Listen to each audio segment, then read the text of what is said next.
คือท่านผู้ชมเห็นท่านก็จะเป็นจุดที่เพิ่นกำลังก่อสร้างกำลังเทคูกันน้ำที่ว่ายังเข้าแบบไปเรื่อยๆไปเรื่อยๆไปเรื่อยๆจนไปบ่ได้จริงจะคงกลับนี่กำลังเทขอบหรือว่าเทบล็อกตันน้ำพี่น้องถือว่าในส่วนเบื้องนี้เพิ่นก็จะเป็นพักนี่ถือว่าในยามหัวแรงถือว่ามือออกพรรษาก็จะเป็นผู้คนก็ได้มานี่ก็จะเป็นบล็อกตัวหนอนคือว่าเพิ่นเฮ็ดเป็นแบบสี่เหลี่ยมแล้วเป็นพักคล้ายๆคือขางตัวซี่ขวาพี่น้องนี่สบายดียินดีต้อนรับเข้าสู่ช่อง YouTube สวัสดิ์มนามาตอนที่3นี้ข้าพเจ้าจะนำพาท่านผู้ชมไปรับชมแคมป์ของที่ว่าเขตบ้านจอมแจ้งเมืองศรีสัตนนครหลวงเวียงจันทร์พี่น้องนี่ที่ว่าเป็นเขตที่เพิ่นกำลังก่อสร้างเมื่อนี้ก็เป็นวันที่16 เดือน 6 ปี 2025พี่น้องก่อนจะไปติดตามรับชมขอฝากกดไลค์กดติดตามกดกระดิ่งแจ้งเตือนในช่องสวรรค์บรรณาเด้อเพื่อจะได้รับวิดีโอใหม่ๆมาให้ท่านผู้ชมได้รับชมในตอนต่อๆไปพี่น้องไปรับชมพร้อมกันครับไปอยู่จุดนั้นคือท่านผู้ชมเห็นท่านก็จะเป็นจุดที่เพิ่นกำลังก่อสร้างกำลังเทคูกันน้ำที่ว่ายังเข้าแบบพี่น้องไปเบิ่งไกลๆผมกัน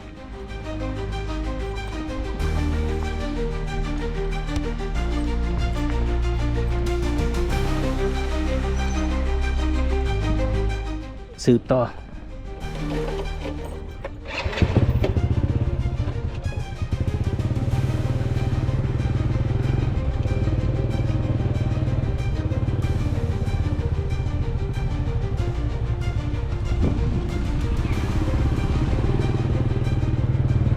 จังหวัดคำบ้านตะบังค่อยไปค่อยมายานลนล่มพี่น้อง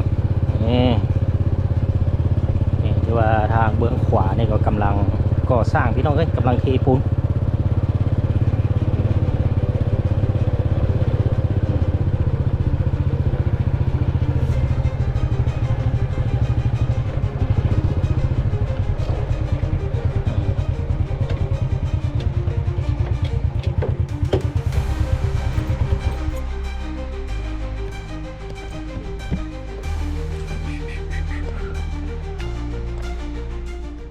ก็เทปูนแล้วพี่น้อง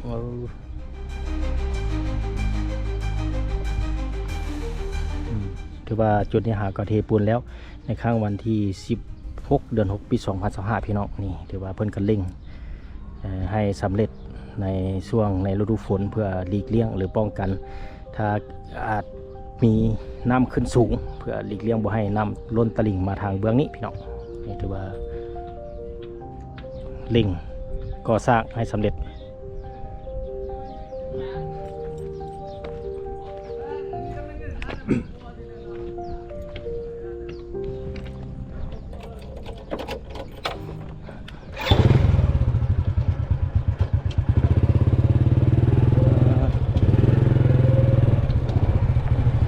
คือว่าในห้อมนี้ออกไปได้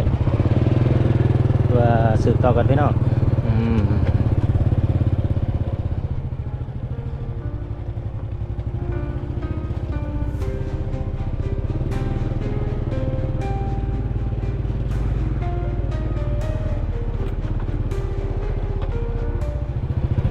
ไปเรื่อยๆไปเรื่อยๆไปเรื่อยๆจนไปบ่ได้จริงจะคงกลับนี่กำลังเทขอบหรือว่าเทบล็อกตันน้ำพี่น้อง ไปจนไปบ่ได้ก็ถือว่าในยามหัวแรงนี่แหละเขาก็ได้มาย่างมาออกกำลังกายผ่อนคลายในยามเลิกเรียนหรืองานว้ายระวังล้มเด้อ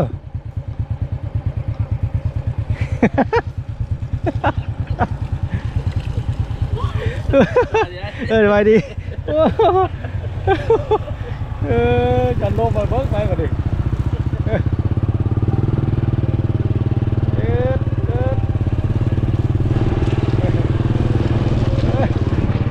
ยานลมพี่น้องจะค่อยไปที่ว่าได้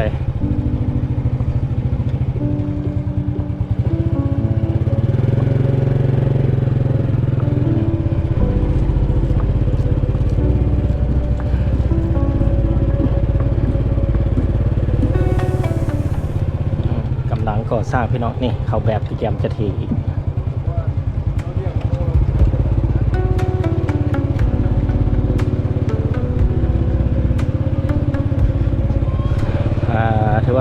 ขี่ลดลงไปเรื่อยๆว่าจะออกแล้วจุดเบื้องลุ่มหมดเลยผสมนี่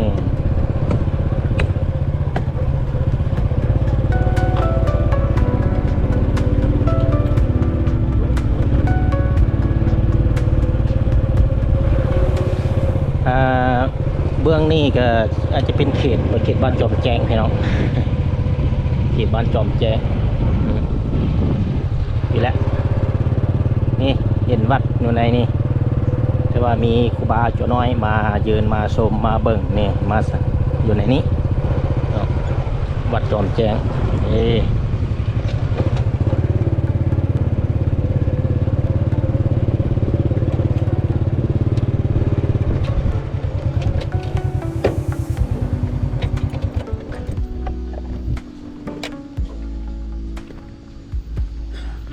โอ้กำลังเข้าแบบ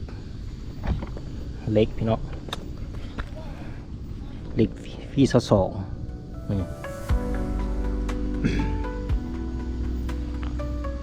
ในส่วนบุ้งลุ่มก็จะเห็นผู้คนวานแหนี่โดนแหนตกปลาหาปลาอยู่ในแคมป์ของในยามหัวแรงคือเห็นจุดเด่นจุดนี้พี่น้อง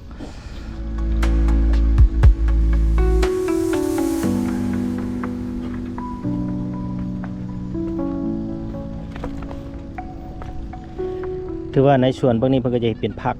นี่ถือว่าในยามหัวแรงถือว่ามือออกพรรษาก็จะเป็นผู้คนก็ได้มาลอยกระทงอยู่ในจุดนี้เป็นผักเป็นแบบคันไดคล้ายๆคือแบบอยู่จุดที่อยู่ท่าวัดจันทร์คือท่านผู้ชมเห็นหรือว่าผู้ชมสามารถไปติดตามในวิดีโอก่อนหน้านี้ที่ทีมงานช่องสวัสดิ์บรรณาได้อัปเดตในช่องสวัสดิ์บรรณาเป็นที่เรียบร้อยแล้วเพิ่นก็ได้ก่อสร้างเป็นลักษณะเดียวกันคือเห็นอยู่ในนี้นี่เพราะว่าอยู่ในเบื้องนั้นจะเป็นวัดจอมแจ้งเนาะ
ญาติลดล่มพี่น้อง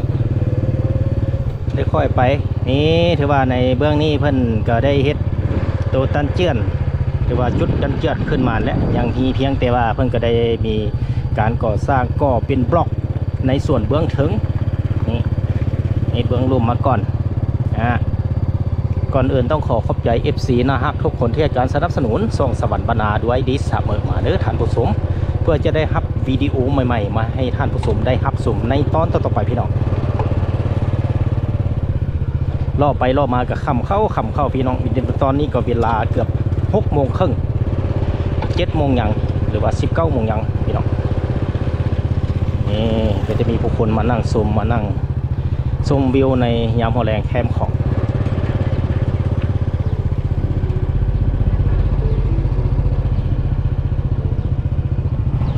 ในส่วนเบื้องนี้ก็จะเป็นเงินของ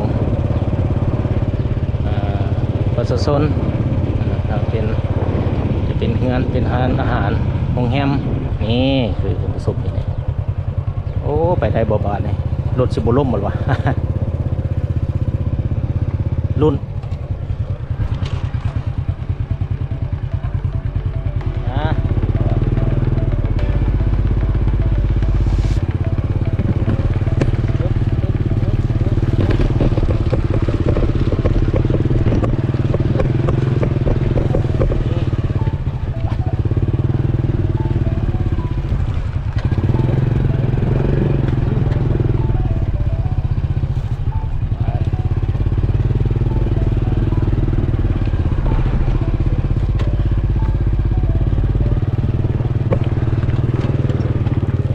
ลงพี่น้อง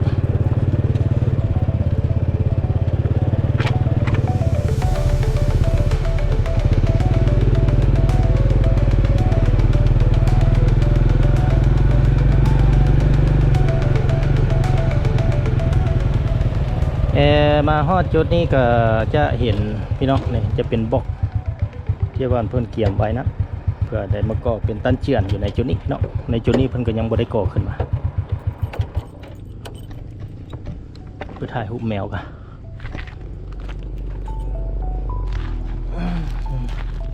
แมวถ่ายรูปแมวแล่นหนีซ้ำพี่น้องมา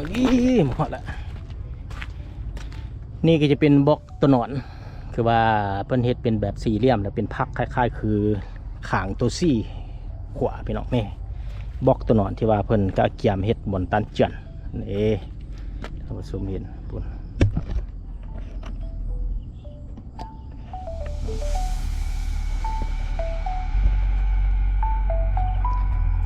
เป็นจังใดท่านผู้ชมตอนที่3ข้าพเจ้าก็ได้มาฮอดจุดนี้จุดที่ว่าเพิ่นอยู่ในช่วงก่อสร้างเฮ็ดตันเจือนหรือว่ากันเจือนแคมป์ของเขตรักษาเมืองศรีสัตนนครหลวงเวียงจันทร์ผู้และตอนนี้ข้าพเจ้านี่จะมาฮอดจุดน่าจะเป็นเขตบ้านจอมแจ้งคือสิพจอมแจ้งพี่น้องเพราะว่าเพิ่นมีการปรับปรุงหลายและบ่จื้อว่าเบิ่งในเบิ่งนี่สิเป็นเขตจอมแจ้งขึ้นไปเบิ่งกันมาทางเบื้องนี่จากหลงนะพี่น้องมาทางเบื้องแคมป์ของมาเบื้องแคมป์ของหลงถ้ามาตามเส้นทางน่าจะหูดีนี่จะเป็นเขตจอมแจ้งหรือเขตใดนี่เห็นรถแล่นวุ่นวันอยู่ในทางซอยเบื้องนั้นพี่น้องไปเดินทางต่อ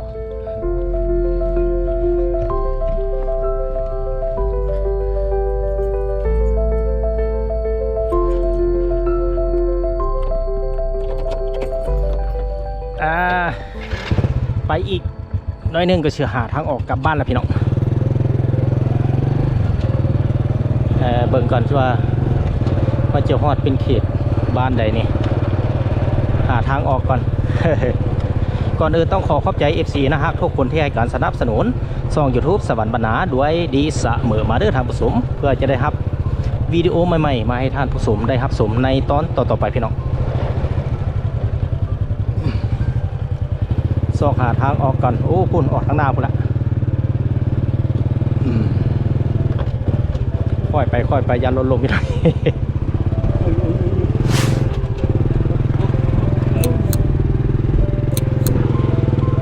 จับมือเบื้องเดียวเบื้องหนึ่งจับกล้องพี่น้องสู้ตายนี่เอาละ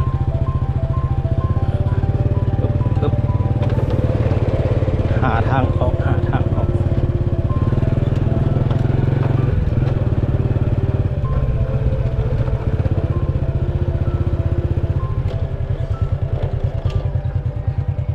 คือจุดนั้นก็จะเห็นผู้คนใส่มองพี่น้องนี่ใส่มองหาปลาในยามหัวแล้งในส่วนเบื้องนั้นก็จะเป็นแขวงหนองคายคือท่านผู้ชมเห็นอยู่ในนี้ปุ่นบนนั้นก็ยังมีผู้คนมารับชมวิวยามหัวแล้งไปฮอดจุดนั้นเราจะโคกออกกลับบ้านพี่น้องมืดแล้ว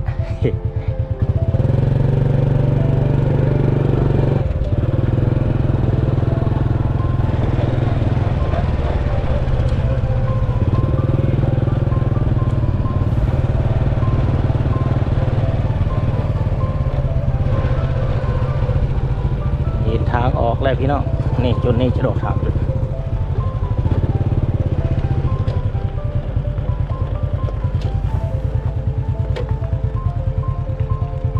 คือท่านผู้ชมเห็นนี่ก็จะเห็นนี่บนหาดป่าตึกเบ็ดอยู่ในแคมป์ของนี่วันนี้ก็เป็นวันที่16 เดือน 6 ปี 2025ถือว่าเรื่องได้บ่ได้บ่เป็นเรื่องนึงเอาความมักมาก่อนเรื่องตึกเบ็ดพี่น้อง ปลาอยู่ในน้ำพายหาได้พวกนั้นก็หาได้เท่านั้น